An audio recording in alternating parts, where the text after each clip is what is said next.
எல்லாருக்கும் வணக்கம். LC triples நேயர்கள் அனைவருக்கும் வெல்கம். முயற்சித்து தோற்றாலும் முயற்சிக்க தோற்காது. இன்னைக்கு நம்ம திருநெல்வேலி ராம் சினிமாஸுக்கு வந்திருக்கோம். மாரி செல்வராஜ் அவர்களோட இயக்கத்துல துருவ விக்ரம் அவர்களோட நடிப்பில் பைசன் திரைப்படம் ரிலீஸ் ஆயிருக்கு. அந்த படத்தோட ரிவ்யூ தான் கேட்க வந்திருக்கோம். மாரி செல்வராஜ் அவர்களோட சொந்த ஊர் பார்த்துக்குங்க. கிட்டத்தட்ட இந்த ராம் சினிமாஸ் வந்து கொஞ்ச நேரத்துக்கு முன்னாடி ஒரு திருவிழா கோலமாக தான் இருந்துச்சு. ரசிகர்கள் படம் பார்த்துட்டு இருக்காங்க. அவங்க படம் பார்த்துட்டு வந்ததுக்கப்புறம் ரிவ்யூ எப்படி இருக்குன்னு கேட்டு தெரிஞ்சுப்போம். ரொம்ப ரொம்ப நல்லா இருக்கு. மற்ற ரசிகர்கிட்ட கேருங்க, நானே ஜெயிச்ச மாதிரி இருக்கு. எந்த அளவுக்கு தாக்கத்தை ஏற்படுத்தும்? நிறைய இளைஞர்களுடைய தவிப்பு வெற்றி பெறணும் அப்படிங்கிற ஒரே எண்ணம். பெரிய இளைஞர்கள் ஃபுல்லா மிகப்பெரிய வெற்றி அடையே ஆகணும், எந்த சூழ்நிலையிலும் வெற்றி அடையணும் அப்படிங்கிற ஒரு பெரிய தாக்கத்தை உருவாக்கும்.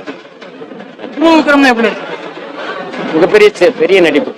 அவர் 2 வருஷம் கபடி முயற்சி பண்ணாரு. அதுக்கு இந்த அளவுக்கு படம் எப்படி இருக்கு? மிகப்பெரிய உழைப்பு, கடுமையான உழைப்பு. உண்மையிலே அவர் பெரிய கிரேட் ஆக்டர்.